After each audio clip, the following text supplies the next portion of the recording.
A masterclass on present tenses in English grammar. Hi everyone, welcome you all. এখানে আমরা present tense সম্পর্কে বিস্তারিতভাবে জানব, যা স্পোকেন এবং রিটেন ইংলিশে খুবই প্রয়োজনীয়। তাই ভিডিওটি সম্পূর্ণ দেখো এবং তোমরা অবশ্যই প্রেজেন্ট টেন্সে পারদর্শী হতে পারো। এবার আমরা এক ঝলকে ক্রিয়ার কাল বা টেন্সকে জেনে নিচ্ছি। We use tenses to specify the time of an action. Tenses describe the present, past or future time of a work. আমরা একটি ক্রিয়ার সময় নির্দেশ করার জন্য কাল ব্যবহার করি। টেন্স দ্বারা বর্তমান, অতীত কিংবা ভবিষ্যৎ সময়ের কাজকে উল্লেখ করা হয়। অর্থাৎ কোন সময় আমরা কাজ করছি তাকে বোঝানোর জন্যই আমরা টেন্স ব্যবহার করি। In grammatical aspect, the status of an action as of the time reference may be 4 types. ব্যাকরণগত দিক থেকে সময়ের রেফারেন্স হিসেবে একটি ক্রিয়ার অবস্থা 4 ধরনের হতে পারে। সে যে কোনো টেন্সেই হোক, ক্রিয়ার অবস্থা 4 ধরনের হতে পারে। এবার এই অবস্থাগুলো হচ্ছে সিম্পল, কন্টিনিউয়াস বা প্রোগ্রেসিভ, পারফেক্ট এবং পারফেক্ট কন্টিনিউয়াস, এই 4 ধরনের। এবার এই 4 ধরনের অবস্থা বুঝতে কিছু উদাহরণ দেখো। সিম্পল, এখানে দেখো হি রিডস এ বুক, সে একটি বই পড়ে। কন্টিনিউয়াস, এখানে দেখো হি ইজ রিডিং এ বুক, সে একটি বই পড়ছে। পারফেক্ট, এখানে দেখো he has read that book, সে সেই বইটি পড়ছে। পারফেক্ট কন্টিনিউয়াসে দেখো he has been reading a book for 2 hours, সে 2 ঘন্টা ধরে একটি বই পড়ছে। এখানে যতগুলো উদাহরণ দেখতে পাচ্ছ সবগুলোই কিন্তু প্রেজেন্ট টেন্সে রয়েছে। এবার আমরা এক নজরে প্রেজেন্ট টেন্স বা বর্তমানকালকে দেখে নিচ্ছি। বর্তমানকালও 4 ধরনের। এখানে শুরু হচ্ছে সিম্পল প্রেজেন্ট টেন্স দিয়ে। এবার সিম্পল প্রেজেন্ট টেন্সে বাক্য গঠন করার সময় আমরা মূল ভার্ব ইউজ করি বা ভার্বের বেস ফর্ম ইউজ করি, অথবা ভার্বের V5 ফর্ম, যেটি হচ্ছে মূল ভার্ব যে থাকে তার সাথে যখন এস বা ইএস যোগ করা হয় তখন যে ফর্ম হয় সেই ফর্মটি ইউজ করি। এবার বাংলা ক্রিয়ায় হয়, করি, করে ইত্যাদি যখন থাকে তখন এটি ইউজ হয়। উদাহরণ হিসেবে হি ডাজ, সে করে। পরেরটি দেখো কন্টিনিউয়াস। এখানে স্ট্রাকচারটি হচ্ছে এম, ইজ বা আর, তারপর হচ্ছে ভার্বের সাথে আইএনজি। বাংলায় ক্রিয়ার শেষে ছি, ছ, ছে এমন যদি থাকে তাহলে আমরা এই কন্টিনিউয়াস ইউজ করি। উদাহরণ হিসেবে হি ইজ ডুইং, সে করছে। এরপরেরটি দেখো পারফেক্ট। হ্যাজ, হ্যাভ, তারপর হচ্ছে ভার্বের ভিটি ফর্ম, যাদেরকে বলা হয় পাস্ট পার্টিসিপেল ফর্ম। বাংলায় ক্রিয়ার শেষে এছি, এছো, এছে এমন যদি থাকে তখন আমরা এটি ইউজ করব। উদাহরণ হিসেবে হি হ্যাজ ডান, সে করেছে। এবার দেখো পারফেক্ট কন্টিনিউয়াস। এখানে সেন্টেন্স স্ট্রাকচারটি এমন হবে হ্যাজ অর হ্যাভ, তারপর বিন, তারপর ভার্বের সাথে আইএনজি। বাংলায় কাজ অনেক সময় ধরে চলছে এমন বোঝাতে পারফেক্ট কন্টিনিউয়াস ইউজ হবে। উদাহরণ হিসেবে হি হ্যাজ বিন ডুইং, সে করে চলছে। এবার আমরা সিম্পল প্রেজেন্ট টেন্স বা সাধারণ বর্তমানকাল সম্পর্কে বিস্তারিত ধারণা নেব। এর আগে আমরা দেখেছি কোনো কাজ বর্তমানে হয়ে থাকে বা অভ্যাসগত সত্য বোঝাতে বা চিরন্তন সত্য বোঝাতে সিম্পল প্রেজেন্ট টেন্স ব্যবহৃত হয়। এবারে আমরা দেখব সিম্পল প্রেজেন্ট টেন্স দিয়ে যে সমস্ত স্ট্রাকচারগুলো হয় সেই স্ট্রাকচারগুলোকে। শুরু করব আমরা বি ভার্ব দিয়ে, এরপর হচ্ছে মোডাল ভার্ব দিয়ে, তারপর অন্যান্য যেসব ভার্বগুলো থাকবে সেই ভার্বগুলো দিয়ে কিভাবে স্ট্রাকচারগুলো তৈরি হয়। এবার পজিটিভ স্টেটমেন্টের জন্য বা অ্যাফার্মেটিভের জন্য বি ভার্বের জন্য স্ট্রাকচার কি হবে? Subject plus am or is or are. এবার সাবজেক্ট অনুসারে এম, ইজ বা আর হবে। উদাহরণ হিসেবে হি ইজ এ স্টুডেন্ট, সে হয় একজন ছাত্র। এরপর দেখো মোডাল ভার্ব দিয়ে কিভাবে স্ট্রাকচার হয়।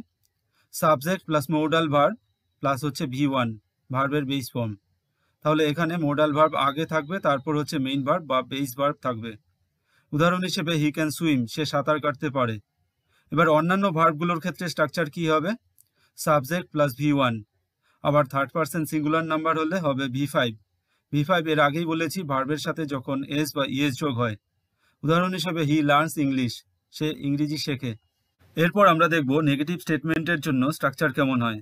বি ভার্বের জন্য হয় subject plus am or is or are, তারপর নট। এবার উদাহরণ হিসেবে I am not a banker, আমি ব্যাংকে কাজ করি না। মোডাল ভার্বের জন্য দেখো structure subject plus modal verb plus not plus V1। উদাহরণ হিসেবে আই ক্যান নট সুইম। এরপর দেখো আদার ভার্বের জন্য subject plus do or does. এবার থার্ড পারসন সিঙ্গুলার নাম্বার হলে হবে ডাজ, অন্য সব ক্ষেত্রে হবে ডু। তারপর হচ্ছে নট, তারপর হচ্ছে V1। উদাহরণ হিসেবে I do not learn English, আমি ইংরেজি শিখি না। এবারে আমরা শিখব পজিটিভ কোশ্চেনের জন্য কি স্ট্রাকচার হয়। বি ভার্বের জন্য স্ট্রাকচারটি হচ্ছে am or is or are, তারপর হচ্ছে সাবজেক্ট। উদাহরণ হিসেবে ইজ হি এ স্টুডেন্ট, সে কি একজন ছাত্র। মোডাল ভার্বের জন্য দেখো মোডাল ভার্ব, তারপর হচ্ছে সাবজেক্ট প্লাস V1। উদাহরণ হিসেবে ক্যান হি সুইম, সে কি সাঁতার কাটতে পারে। অন্যান্য ভার্বের ক্ষেত্রে দেখো স্ট্রাকচারটি হচ্ছে do or does plus subject plus V1। এবার থার্ড পারসন সিঙ্গুলার নাম্বার হলে ডাজ হবে। উদাহরণ হিসেবে এখানে দেখো ডাজ হি টিচ ইংলিশ, সে কি ইংরেজি শেখায়। এবারে দেখো WH কোশ্চেনের জন্য কি স্ট্রাকচার হয়। এবার WH কোশ্চেনের জন্য শুরু হয় WH ওয়ার্ড দিয়ে, তাহলে বি ভার্বের জন্য স্ট্রাকচারটি হবে WH ওয়ার্ড, তারপর হচ্ছে am or is or are, তারপর সাবজেক্ট। উদাহরণ হিসেবে হাউ আর ইউ সিক, তুমি কিভাবে অসুস্থ হলে। এরপর দেখো মোডাল ভার্বের জন্য WH ওয়ার্ড, তারপর হচ্ছে মোডাল ভার্ব, তারপর সাবজেক্ট প্লাস V1। উদাহরণ হিসেবে what can I do now, আমি এখন কি করব। এরপর দেখো অন্যান্য ভার্বের ক্ষেত্রে WH ওয়ার্ড, তারপর হচ্ছে ডু অর ডাজ, তারপর সাবজেক্ট প্লাস V1। উদাহরণ হিসেবে হোয়াট ডু ইউ ওয়ান্ট, তুমি কি চাও। এরপর দেখো নেগেটিভ কোশ্চেনের জন্য স্ট্রাকচার কেমন হবে। বি ভার্বের জন্য হবে এম ইজ অর আর, তারপর হচ্ছে নট, তারপর হচ্ছে সাবজেক্ট। উদাহরণ হিসেবে ইজেন্ট হি এ স্টুডেন্ট, সে কি একজন ছাত্র নয়। এরপর দেখো মোডাল ভার্বের জন্য কি হবে, মোডাল ভার্ব, তারপর হচ্ছে নট, তারপর সাবজেক্ট। কান্ট হি সুইম, সে কি সাঁতার কাটতে পারে না। অন্যান্য ভার্বের ক্ষেত্রে দেখো ডু অর ডাজ, তারপর হচ্ছে নট, তারপর সাবজেক্ট, তারপর হচ্ছে V1। উদাহরণ হিসেবে ডাজন্ট হি ইট, সে কি খায় না।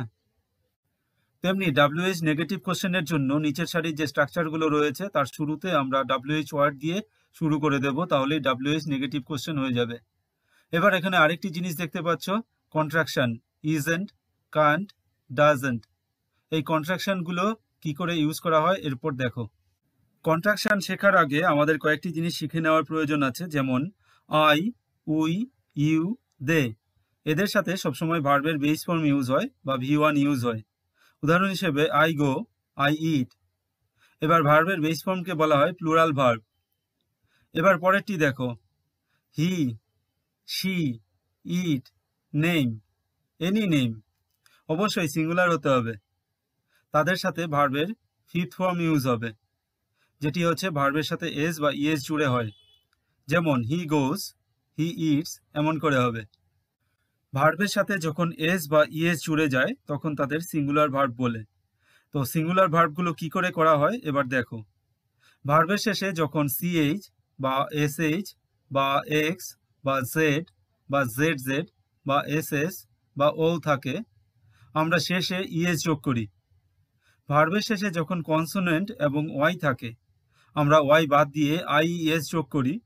কিন্তু ভার্বের শেষে যখন ভাওয়েল এবং ওয়াই থাকে, আমরা শেষে এস যোগ করি। এবার কিছু উদাহরণ দেখো। এবারে দেখো ভার্বগুলোকে কি করে সিঙ্গুলার করা হচ্ছে, অর্থাৎ ভার্বের সাথে এস বা ইএস জুড়ে কি করে সিঙ্গুলার করা হচ্ছে। এবার দেখো ক্যাচ, এখানে শেষ হচ্ছে CH দিয়ে, তো এটি হবে ক্যাচেস, ইএস জুড়বে। এরপর দেখো ব্রাশ, এটি শেষ হচ্ছে SH দিয়ে, এখানেও তাই ইএস জুড়বে। মিক্স, এখানে শেষ হচ্ছে X দিয়ে, এখানেও ইএস জুড়বে। ব্লিজ, এখানে দেখো শেষ হচ্ছে Z দিয়ে, এখানেও ইএস জুড়বে। এবারে আরো কিছু উদাহরণ দেখো। পাস, এটি শেষ হচ্ছে SS দিয়ে, তাহলে এর সাথেও ইএস জুড়বে, পাসেস। গো, এখানে শেষ হচ্ছে O দিয়ে, তো এর সাথেও ইএস জুড়বে, গোজ। ফ্লাই, এখানে শেষ হচ্ছে ওয়াই দিয়ে, তো এটি হবে ফ্লাইস, IES জুড়বে। সে, এটি হচ্ছে ওয়াই দিয়ে শেষ হচ্ছে, কিন্তু তার আগে রয়েছে ভাওয়েল, তাই এখানে হবে সেজ, এখানে কিন্তু শুধু এস জুড়বে। বাকি যে ভার্বগুলো থাকবে সেই ভার্বগুলোর শেষে সবসময় এস জুড়বে। তো এই নিয়ম অ্যাপ্লাই করে আমরা V5 বা ভার্বের সিঙ্গুলার ফর্ম করতে পারি। এবার দেখে নাও কিছু কন্ট্রাকশনস, যে কন্ট্রাকশনসগুলো আমরা স্পোকেন ইংলিশেও ব্যবহার করি, আবার আমরা রিটেন ইংলিশেও এদের দেখতে পাই। এবার দেখো প্রথমটি হচ্ছে আই এম। আই এমকে যখন কন্ট্রাকশন করব তখন হবে আইম। পরেরটি দেখো ইউ আর, এটিকে কন্ট্রাকশন করে হবে ইয়র। এরপরেরটি দেখো উই আর, এটিকে কন্ট্রাকশন করলে হবে ওয়ার। তারপরেরটি দেখো দেয়ার, এটিকে কন্ট্রাকশন করলে হবে দেয়ার, যেমন আমরা দেয়ার বলি একই উচ্চারণ এখানে হবে। আই হ্যাভ, এটিকে কন্ট্রাকশন করলে হবে আই। এরপরেরটি দেখো ইউ হ্যাভ, এটিকে কন্ট্রাকশন করে আমরা বলবো ইউ। এরপর উই হ্যাভ, কন্ট্রাকশন করে হবে উই। দে হ্যাভ, কন্ট্রাকশন করে হবে দেই। তেমনি he is or he has, contraction করে হবে হিজ। এরপর দেখো she is or she has, contraction করে হবে শিজ। ইট ইজ বা ইট হ্যাজ, কন্ট্রাকশন করে হবে it's. That is or that has, contraction করে হবে দ্যাটস। এবারে দেখো কন্ট্রাকশন দিয়ে কি করে সেন্টেন্সগুলোকে বলা হবে। হি ইজ এ স্টুডেন্ট, এর মানে হচ্ছে হি ইজ এ স্টুডেন্ট। এরপর দেখো she is a green sweater, তার মানে হচ্ছে she has a green sweater. তারপর দেখো আমরা যখন বলবো ইটস কোল্ড টুডে, তার মানে হচ্ছে ইট ইজ কোল্ড টুডে। তেমনি আই হ্যাভ এ কার, এর মানে হচ্ছে I have a car. They have glasses, মানে হচ্ছে দে হ্যাভ গ্লাসেস। তোমরা যদি কন্ট্রাকশনস গুলো আলাদা করে ভালো করে শিখতে চাও তাহলে অবশ্যই এই চ্যানেলে পাবে। এখানে 3টি ভিডিও রয়েছে, ভিডিও লিঙ্কগুলো আমি ডিসক্রিপশন বক্সে অ্যাড করে রাখবো, তোমরা অবশ্যই গিয়ে দেখতে পারো। এর আগে যে কন্ট্রাকশনস গুলো বলা হয়েছে সেগুলো হচ্ছে পজিটিভ কন্ট্রাকশনস। এবার দেখবো নেগেটিভ কন্ট্রাকশনস গুলো, যেগুলো স্পোকেন ইংলিশে খুবই ব্যবহার হয়। যেমন ইজ নটকে বলা হয় ইজেন্ট, কন্ট্রাকশন করে বলা হয় ইজেন্ট। ডো নটকে বলা হয় ডোন্ট, ডোন্ট। ডাজ নটকে বলা হয় ডাজেন্ট। তেমনি আর নটকে বলা হয় আর্নড, আর্নড। হ্যাভ নটকে বলা হয় হ্যাভেন্ট, হ্যাভেন্ট। হ্যাজ নটকে বলা হয় হ্যাজেন্ট, হ্যাজেন্ট। আবার ক্যান নটকে বলা হয় কান্ট, কান্ট। শুড নটকে বলা হয় শুডন্ট, শুডন্ট। উড নটকে বলা হয় উডন্ট, উডন্ট। মাস্ট নটকে বলা হয় মাসেন্ট, মাসেন্ট। এখানে কিন্তু টি সাইলেন্ট থাকে, মাসেন্ট। এরপর দেখো নিড নটকে বলা হয় নিডেন্ট। এবারে কন্ট্রাকশন দিয়ে কিছু সেন্টেন্স দেখো। ইজেন্ট ইট, এটি নয় কি? Don't he take it? Aren't they play football? I can't play football, you mustn't pay the bill. এই কন্ট্রাকশনস গুলো কিন্তু ফর্মাল ইংলিশ ল্যাঙ্গুয়েজে ইউজ করা হয়, স্কুল, কলেজ, অফিস সবকিছুতেই। তাই এই কন্ট্রাকশনস গুলো অবশ্যই শেখা প্রয়োজন। যখনই স্পোকেন ইংলিশ শিখতে যাবে অবশ্যই এই কন্ট্রাকশনস গুলো শিখতে হবে। এবার দেখে নাও সিম্পল প্রেজেন্ট টেন্স কোথায় ইউজ করা হয়। হ্যাবিট বা রুটিন বোঝাতে, যেমন I wake up at 7 o'clock, আমি সকাল 7টায় ঘুম থেকে উঠি। এটি আমার প্রতিদিনের হ্যাবিট বা রুটিন। এরপর দেখো জেনারেল ফ্যাক্ট, উদাহরণ হিসেবে the sun rises in the east and sets in the west, সূর্য পূর্ব দিকে ওঠে এবং পশ্চিম দিকে অস্ত যায়। পার্মানেন্ট সিচুয়েশন বোঝাতেও কিন্তু সিম্পল প্রেজেন্ট টেন্স ইউজ করা হয়, যেমন I live in India, he works at bank. এরপর দেখো শিডিউল ইভেন্টস, যেমন our class start at 3 PM, next train arrives at 5 PM। অর্থাৎ নির্দিষ্ট সময়ে প্রতিদিনের কাজকে বোঝাতে এই সেন্টেন্সগুলোকে ইউজ করা হচ্ছে। এরপর দেখো নিউজ পেপার হেডলাইন্স, যেমন the president leaves for Canada. তারপর টু টেল স্টোরিজ, যেমন suddenly the door opens, two strangers enter the room. Future plan বোঝাতেও কিন্তু ইউজ করা হয়, যেমন I take leave next week, the plane arrives at 6 PM tomorrow. ভবিষ্যতে কি করা হবে সেগুলো আজ বলা হচ্ছে, তাই এগুলোকেও সিম্পল প্রেজেন্ট টেন্স হিসেবে কনসিডার করা হয়। এরপর দেখো গিভ ইনস্ট্রাকশনস, উদাহরণ হিসেবে দেখো take this form, fill it and submit to the office.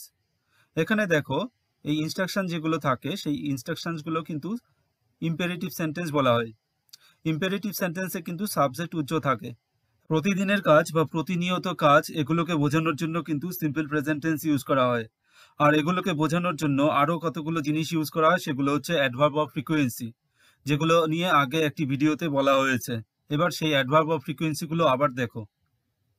এখানে দেখো অলওয়েজ, এই ওয়ার্ডটি খুব ইউজ হয় সিম্পল প্রেজেন্ট টেন্সে, যেমন I always take bus to travel, আমি সবসময় বাসে যাতায়াত করি। এরপরের ওয়ার্ডটি দেখো, অ্যাডভার্বটি দেখো অফেন, যেমন I often read news paper, আমি প্রায়শই খবরের কাগজ পড়ি। সেলডম মানে হচ্ছে কদাচিৎ, হি সেলডম গেটস আপ লেট, সে কদাচিৎ দেরি করে ঘুম থেকে ওঠে। নেভার মানে কখনোই না। এবার সেন্টেন্স দেখো একটি, I never it junk food, আমি কখনোই অস্বাস্থ্যকর খাবার খাই না। এরপর একটি দেখো, ফ্রিকুয়েন্টলি মানে হচ্ছে সচরাচর, he frequently goes to the market, সে প্রায়ই বাজারে যায়। ওয়ান্স মানে হচ্ছে একবার, উদাহরণ হিসেবে দেখো, take this medicines once a week, সপ্তাহে একবার এই ওষুধটি খাও। এবারে আমরা শুরু করব প্রেজেন্ট কন্টিনিউয়াস টেন্স, বাংলায় যাকে বলা হয় ঘটমান বর্তমান কাল। কোনো কাজ বর্তমানকালে চলছে বা ঘটছে মানে কোনো কাজ এখনো শেষ হয়নি, এমন কিছু বোঝানোর জন্য প্রেজেন্ট কন্টিনিউয়াস টেন্স ব্যবহার করা হয়। এবার এখানে কিছু স্ট্রাকচার দেখো। পজিটিভ স্টেটমেন্টের জন্য যে স্ট্রাকচার ইউজ করা হয় সেটি হচ্ছে সাবজেক্ট প্লাস হচ্ছে am or is or are plus হচ্ছে ভার্বের সাথে আইএনজি, ভার্বের বেস ফর্মের সাথে আইএনজি। উদাহরণ হিসেবে আই এম লার্নিং ইংলিশ, আমি ইংরেজি শিখছি। এরপর দেখো নেগেটিভ স্টেটমেন্টের জন্য কি হবে structure, subject plus am or is or are, তারপর হচ্ছে নট, তারপর ভি1 এর সাথে আইএনজি। উদাহরণ হিসেবে I am not learning English, আমি ইংরেজি শিখছি না। পজিটিভ কোশ্চেনের জন্য কি হবে স্ট্রাকচারটি দেখো, এম অথবা ইজ অথবা আর প্লাস সাবজেক্ট প্লাস ভি1 এর সাথে আইএনজি। উদাহরণ হিসেবে আর ইউ লার্নিং ইংলিশ, তুমি কি ইংরেজি শিখছো। এবার পজিটিভ ডব্লিউএইচ কোশ্চেনের জন্য কি স্ট্রাকচার হবে, ডব্লিউএইচ ওয়ার্ড থাকবে শুরুতে, তারপর হবে এম অথবা ইজ অথবা আর, তারপর হচ্ছে সাবজেক্ট, তারপর হচ্ছে ভি1 এর সাথে আইএনজি। যেমন why you are learning English, তুমি কেন ইংরেজি শিখছো। নেগেটিভ কোশ্চেন, এবার নেগেটিভ কোশ্চেনের জন্য দেখো কি হচ্ছে, am or is or are, এরপর হচ্ছে নট, তারপর হচ্ছে সাবজেক্ট, তারপর হচ্ছে ভি1 এর সাথে আইএনজি। এবার এম ইজ আর এর সাথে যখন নট হবে তখন আমরা কন্ট্রাকশন ইউজ করে সেটিকে বলতে পারি, এর আগে আমরা দেখেছি। তো এখানে আমরা বলবো aren't you learning English, why are you learning English, কেন তুমি ইংরেজি শিখছো। এরপর দেখো নেগেটিভ কোশ্চেন গঠন করার জন্য যে স্ট্রাকচার ইউজ করব আমরা সেটি হচ্ছে এম অথবা ইজ অথবা আর, তারপর নট, তারপর হচ্ছে সাবজেক্ট, তারপর হচ্ছে ভি1 এর সাথে আইএনজি। উদাহরণ হিসেবে আর্নট ইউ লার্নিং ইংলিশ, এখানে কিন্তু কন্ট্রাকশন ইউজ করা হচ্ছে। তো আমরা সব জায়গায় কন্ট্রাকশন ইউজ করতে পারি, এখানেও প্রেজেন্ট কন্টিনিউয়াস টেন্সেও।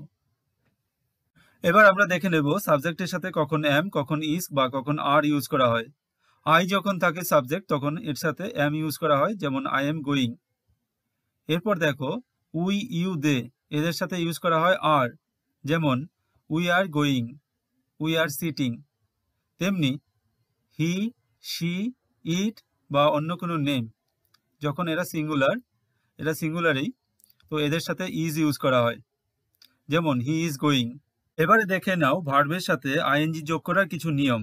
এই নিয়মগুলো যদি আমাদের জানা থাকে তাহলে আমাদের স্পেলিং মিস্টেক হবে না।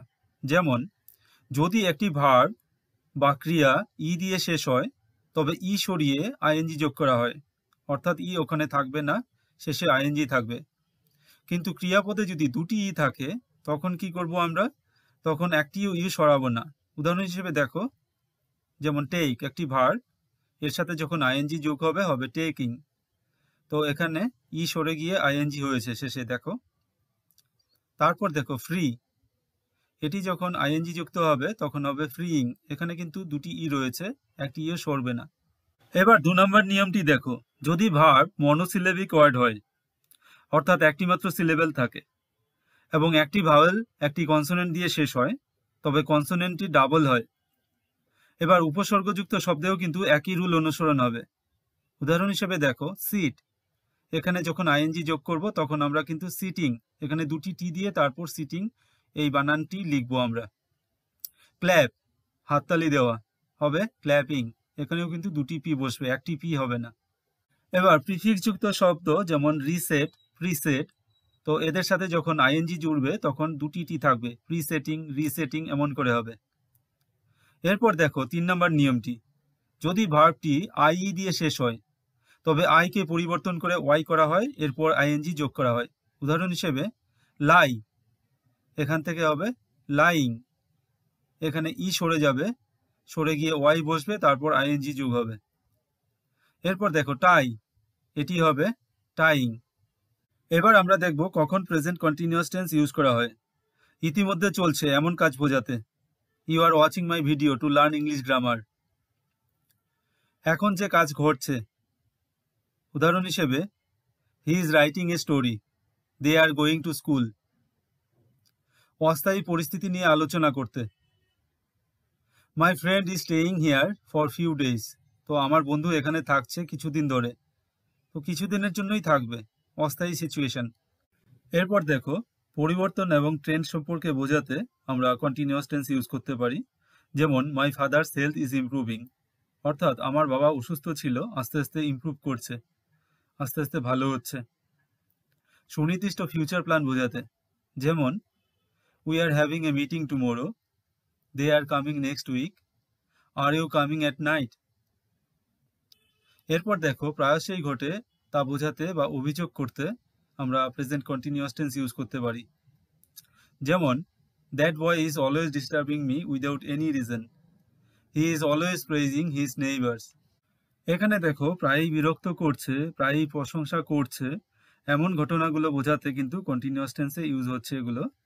আবার দেখো উপরেরটি, যেটি আগে বলা হয়েছিল, সেই সেন্টেন্সগুলো দেখো, ওখানে কিন্তু ভবিষ্যতে আমরা কি করতে যাচ্ছি সেগুলোকে আজকে বলা হচ্ছে, তাই প্রেজেন্ট কন্টিনিউয়াসে সেগুলোকে ইউজ করা হচ্ছে। এবার এখানে কিছু ভার্ব দেখো যেগুলো হচ্ছে কন্টিনিউয়াস বা প্রোগ্রেসিভ অ্যাকশনে কম ইউজ হয়, অর্থাৎ কন্টিনিউয়াস টেন্সে কম ইউজ হয়। এইগুলো সাধারণত স্টেটিভ ভার্ব। এই ভার্বগুলো দেখো, see, feel, taste, smell, hear, prefer, please, think, know, mean, mind, believe, love, hate, etcetera. এই ভার্বগুলো চিন্তা, ভাবনা, ফিলিংস জেনারেলি এই সম্পর্কিতই হয়। এবার দেখো এদের কিছু use. I am seeing A helicopter, এমন করে আমরা কখনো লিখবো না, আমরা লিখবো আই সি এ হেলিকপ্টার, বা আমরা বলবো এমন করে আই সি এ হেলিকপ্টার। তেমনি আমরা এমন করে বলবো না she is not hating you, আমরা বলবো she doesn't hate you. I am not meaning that, আমি এটা বোঝাতে চাইছি না। এবার এটি কিন্তু ভুল, আমরা ঠিক করে যখন লিখবো বা বলবো তখন আমরা বলবো আই ডোন্ট মিন দ্যাট। এবার আমরা জানবো প্রেজেন্ট পারফেক্ট টেন্স সম্পর্কে, বাংলায় যাকে বলা হয় ঘটমান বর্তমান কাল। কোনো কাজ অতীতে শুরু হয়ে বর্তমানে শেষ হয়েছে এমন কিছু বোঝানোর জন্য প্রেজেন্ট পারফেক্ট টেন্স ব্যবহার করা হয়। অর্থাৎ ব্যাপারটি হচ্ছে এমন, অতীতে শুরু হয়েছিল, সবে শেষ হয়েছে, কিন্তু তার প্রভাব এখনো রয়েছে। এবার দেখো স্ট্রাকচারগুলো। পজিটিভ স্টেটমেন্টের জন্য যে স্ট্রাকচার আমরা ইউজ করব সেটি হলো সাবজেক্ট প্লাস হ্যাভ অথবা হ্যাজ প্লাস V3। উদাহরণ হিসেবে হি হ্যাজ লার্নড ইট, সে এটি শিখেছে। এবার V3 বলতে ভার্বের পাস্ট পার্টিসিপল ফর্ম। এবার দেখো নেগেটিভ স্টেটমেন্টের জন্য দেখো সাবজেক্ট প্লাস হচ্ছে হ্যাভ অথবা has plus not plus V3। তো V3 বলতে পাস্ট পার্টিসিপল ফর্ম। উদাহরণ হিসেবে দেখো he has not learned it, সে এটি শেখেনি। এরপর দেখো পজিটিভ কোশ্চেনের জন্য আমরা যে স্ট্রাকচার ইউজ করব সেটি হলো হ্যাভ অথবা has plus subject plus V3। Has he learned it, সে এটি শিখেছে। পজিটিভ কোশ্চেনের জন্য, এবার পজিটিভ কোশ্চেন এখানে WH কোশ্চেন, তখন আমরা কোন স্ট্রাকচার ইউজ করব? WH ওয়ার্ড প্লাস হ্যাভ অথবা has plus subject plus V3। দেখো when has he learned it, কখন সে এটি শিখেছে।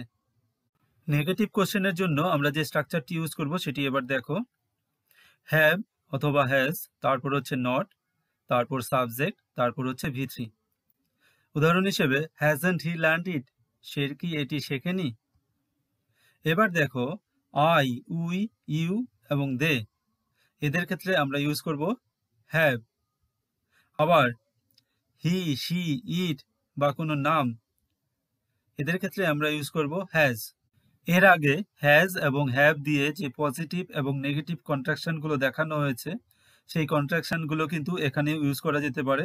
এখানে মাত্র একটি দেখানো হয়েছে হ্যাজেন্ট, তেমনি আরেকটি নেগেটিভ কন্ট্রাকশন হচ্ছে হ্যাভেন্ট। বাকিগুলো তোমরা দেখে নেবে এবং ইউজ করতে থাকবে। কিছু অ্যাডভার্ব এবং কনজাংশনস প্রেজেন্ট পারফেক্ট টেন্সে ইউজ করা হয়। সাধারণত এদের ইউজ করা হয় টাইম অফ অ্যাকশনকে বোঝানোর জন্য।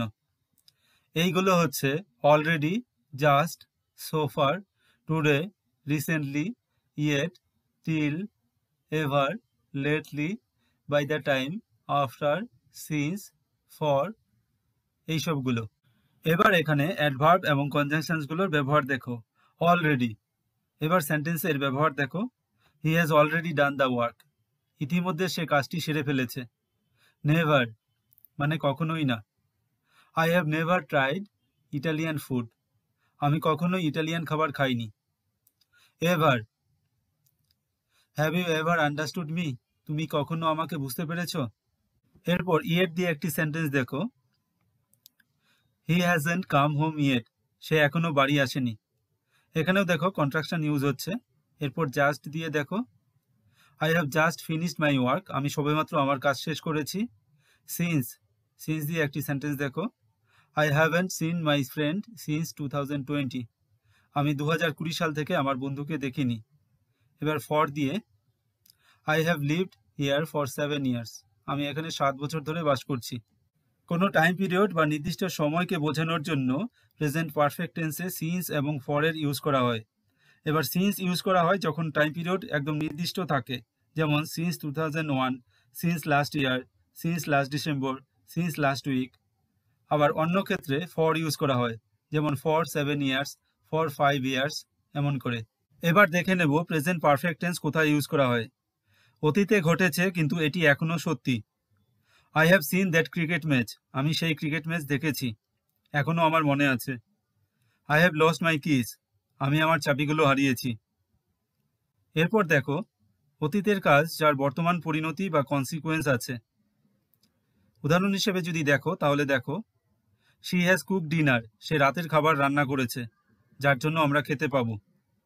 হি হ্যাজ ডান হিজ হোমওয়ার্ক, সে তার বাড়ির কাজ করে ফেলেছে এবং সে সেটি দেখাতে পারবে। জীবনের অভিজ্ঞতা সম্পর্কে কথা বলতে। উদাহরণ হিসেবে এখানে দেখো, I have been to Mumbai 4 Times, আমি মুম্বাইয়ে 4 বার গিয়েছি। অসমাপ্ত কাজ সম্পর্কে কথা বলতে।